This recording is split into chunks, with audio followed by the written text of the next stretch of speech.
নমস্কার বন্ধুরা, তোমাদের সকলকে স্বাগত জানাই আমার ইউটিউব চ্যানেল মৌমিতা টিউটোরিয়াল হোমে। আজকে আমরা আলোচনা করব চতুর্থ শ্রেণীর আমাদের পরিবেশ বইয়ের 113 থেকে 123 নম্বর পৃষ্ঠার পাঠ্য ও প্রশ্ন উত্তরগুলি। চলো তাহলে আজকের ভিডিওটি শুরু করা যাক। গাছের খাবার তৈরি। দিদিমণি বললেন, প্রাণী থেকে আমরা বেশ কিছু খাবার পাই। আচ্ছা, তাহলে ওই প্রাণীর খাবার পাই কোথা থেকে? বলছে ওই প্রাণীর কাছ থেকে আমরা যে খাবার পাই তার মূলে আছে গাছেরা। গাছেরা সব খাবারের মূলে।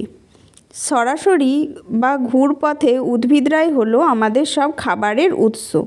উদ্ভিদরা খাবার পায় কোথা থেকে? উদ্ভিদরা কোথা থেকে খাবার পায়? মাটি থেকে তৈরি খাবার। উদ্ভিদরা মাটি থেকে তৈরি খাবার পায় না, কিন্তু মাটি থেকে জল আর খাবার তৈরির কিছু উপাদান পায়। বাতাসের একটা উপাদান কার্বন ডাইঅক্সাইড গ্যাস, সে বাতাস থেকে টেনে নেয়। খাবার তৈরি করতে তার লাগে সূর্যের আলো। এবার বলছে গাছ কোথায় খাবার তৈরি করে? গাছ তার শরীরের সবুজ অংশগুলোতে খাবার তৈরি করে।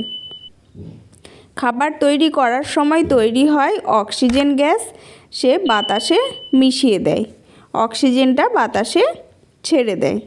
এবার দেখো, এই চ্যাপ্টার থেকে আমরা কিছু অতিরিক্ত প্রশ্ন উত্তর করে নেব। আমাদের সব খাবারের উৎস কি? উদ্ভিদ। 2 নম্বর, গাছ কি কি উপাদান দিয়ে খাবার তৈরি করে? গাছ মাটি থেকে জল ও খাবার তৈরির কিছু দরকারি উপাদান পায়। বাতাস থেকে টেনে নেয় কার্বন ডাইঅক্সাইড গ্যাস, আর দরকার সূর্যের আলো। 3 নম্বর আছে, খাবার তৈরি করতে গাছের কি লাগে? গাছ মাটি থেকে তৈরি খাবার পায় না, কিন্তু মাটি থেকে জল আর খাবার তৈরির কিছু উপাদান পায়। বাতাসের একটি উপাদান কার্বন ডাইঅক্সাইড গ্যাস, যে বাতাস থেকে টেনে নেয়, সে বাতাস থেকে টেনে নেয়। খাবার তৈরি করতে গাছের আর লাগে সূর্যের আলো। 4 নম্বর আছে, গাছ কোথায় ও কিভাবে খাবার তৈরি করে? গাছ তার শরীরের সবুজ অংশগুলিতে খাবার তৈরি করে। খাবার তৈরি করার সময় তৈরি হওয়া অক্সিজেন গ্যাস গাছ বাতাসে মিশিয়ে দেয়, আর তৈরি হওয়া খাবারের কিছুটা গাছ নিজে ব্যবহার করে ও বাকিটা জমিয়ে রাখে নিজের শরীরে। সূর্যের শক্তির একটি অংশই উদ্ভিদের তৈরি খাবারের জমা থাকে। পরবর্তীতে চলে যাও, খাবার থেকে শক্তি পাই কিভাবে? আমরা যে প্রতিনিয়ত কিছু না কিছু খাবার খাচ্ছি, তার থেকে আমরা কিভাবে শক্তি পাই, এই চ্যাপ্টারটা পড়বে। দেখো কি বলেছে, তোমরা কেউ কি খেয়াল করেছো হাঁপানোর সময় তোমরা জোরে জোরে শ্বাস নাও? কেন হাঁপানি হয়?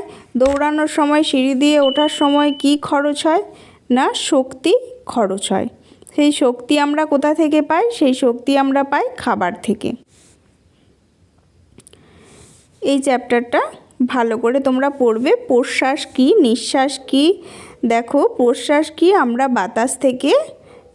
বাতাস থেকে যে শ্বাস বা অক্সিজেন নিই সেটা হলো প্রশ্বাস। আর নিঃশ্বাস কি? আমরা শরীর থেকে যেটা ত্যাগ করি বাতাসে, সেটা হচ্ছে নিঃশ্বাস।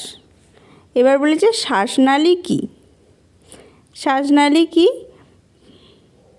বলছে শ্বাসনালী হলো নিঃশ্বাস নেয়ার যে নলটা, প্রশ্বাস নেয়ার যে নলটা। শ্বাসনালীর শেষে দুটো থলির মতো অংশ থাকে, সেটা হচ্ছে ফুসফুস। নাক দিয়ে যে প্রশ্বাসটা নিচ্ছি সেটা শ্বাসনালী দিয়ে আমাদের ফুসফুসে পৌঁছায়। এই চ্যাপ্টারটা খুব ভালো করে পড়বে। সিঁড়ি দিয়ে ওঠার সময় আমাদের হাঁপানি পায় কেন? খুব ভালো করে এই চ্যাপ্টারটা পড়বে। খাবার থেকে শক্তি পাই কিভাবে? দেখো, খাবার হজম হয়, খাবার থেকে ফুসফুস, তারপর শক্তি, তারপরে সেটা কাজে লাগে। প্রশ্বাসের পথ প্রথমে নাক থেকে শ্বাসনালীতে যাচ্ছে, তারপরে ফুসফুসে। আর নিঃশ্বাসের পথ ফুসফুস থেকে শ্বাসনালীতে আসছে, তারপরে নাকে। দেখো, নিচের ঘটনাগুলি তুমি দেখো আর ভাবো। নিচে কি বলেছে, রুই কাতলা মাছ জল থেকে তুললেই মারা যায়, কিন্তু শোল, ল্যাটা, কই, শিঙি, মাগুর মাছ জল থেকে তোলার পরও কিছুক্ষণ বেঁচে থাকে কেন? আমরা এর উত্তরটা দেখে নেব। বলছে শোল, ল্যাটা, কই, শিঙি, মাগুর মাছ বাতাস ও জল উভয়ের অক্সিজেন ব্যবহার করে বেঁচে থাকতে পারে, কিন্তু রুই কাতলা শুধু জলের অক্সিজেন ব্যবহার করতে পারে। পরবর্তীতে আছে কেঁচো থাকার গর্তগুলো যখন বর্ষাকালে জলে ভরে যায় তখন কেঁচো কেন উপরে উঠে আসে? উত্তরটা আমরা দেখে নেব। মাটিতে অনেক ফুটো থাকে যার ফলে ভেতরে অক্সিজেন প্রবেশ করে, কেঁচোরা ওই অক্সিজেন নেয়, কিন্তু বর্ষাকালে মাটিতে জল প্রবেশ করলে আর অক্সিজেন থাকে না, ফলে কেঁচোরা অক্সিজেনের জন্য বর্ষাকালে ওপরে উঠে আসে। এরপরে কিছু প্রশ্ন আছে, আমরা উত্তরগুলো দেখে নেব। দেখো, আমরা তো শিখলাম প্রশ্বাস আর নিঃশ্বাসের সময় আমরা নাকের ফুটোকে ব্যবহার করি, কিন্তু ফু দিয়ে মোমবাতি নেভানোর সময়, শাঁখ বা ভেপু বাজানোর সময় আমরা কি করি? মোমবাতি নেভানোর সময় বা শাঁখ ভেপু বাজানোর সময় আমরা আগে অক্সিজেন গ্রহণ করি, মানে প্রশ্বাস নিই আগে, এরপর ওই কাজগুলি করার সময় আমরা কার্বন ডাইঅক্সাইড ত্যাগ করে ফুঁ দিই। তারপর আছে ঘরে মশার ধূপ জ্বালানো, কাঠের গুঁড়ো নাকে ঢুকলে, পরাগরেণু বা ছত্রাক জাতীয় জীব শ্বাসনালীতে ঢুকলে কি কি সমস্যা হতে পারে? কী হবে? এইসব কাজের ফলে বাতাস থেকে যে অক্সিজেন আমরা গ্রহণ করি তা দূষিত হয় ও শ্বাস প্রশ্বাস বাধাপ্রাপ্ত হয়, ফলে শ্বাসনালীর মাধ্যমে অক্সিজেন শ্বাসনালী দিয়ে প্রবেশ করতে পারে না, ফলে ফুসফুস কাজ করতে অক্ষম হয়। এবার এই চ্যাপ্টার থেকে আমরা কিছু অতিরিক্ত প্রশ্ন উত্তর দেখে নেব। প্রথমে 1 নম্বর দেখো, হাঁপানোর সময় কি হয়? জোরে জোরে শ্বাস নেওয়া হয়। 2 নম্বর, দৌড়ানো বা সিঁড়ি দিয়ে ওঠার সময় কি খরচ হয়? শক্তি, আর লাগে বেশি অক্সিজেন। 3 নম্বর, ফুসফুস কি? বাতাস যাওয়ার নল, অর্থাৎ শ্বাসনালীর শেষে দুটো থলির মতো অংশ আছে, একে বলে ফুসফুস। প্রশ্বাস নেওয়ার সময় বাতাস নাক দিয়ে ঢুকে শ্বাসনালী হয়ে ফুসফুসে পৌঁছায়, তবে নাক দিয়ে ঠিকমতো শ্বাস নিতে না পারলে মুখ দিয়ে শ্বাস নিতে হয়। 4 নম্বর দেখো, অক্সিজেন গ্যাস কি কাজ করে? বাতাসের একটা উপাদান হলো অক্সিজেন গ্যাস। বাতাস ফুসফুসে পৌঁছানোর পর ফুসফুস ওই বাতাস থেকে অক্সিজেন গ্যাসটাকে টেনে নেয়, এরপর অক্সিজেন গ্যাসটি শরীরের ভেতর গিয়ে খাবার থেকে শক্তি বের করতে সাহায্য করে। 5 নম্বর প্রশ্ন দেখো, প্রশ্বাস কি?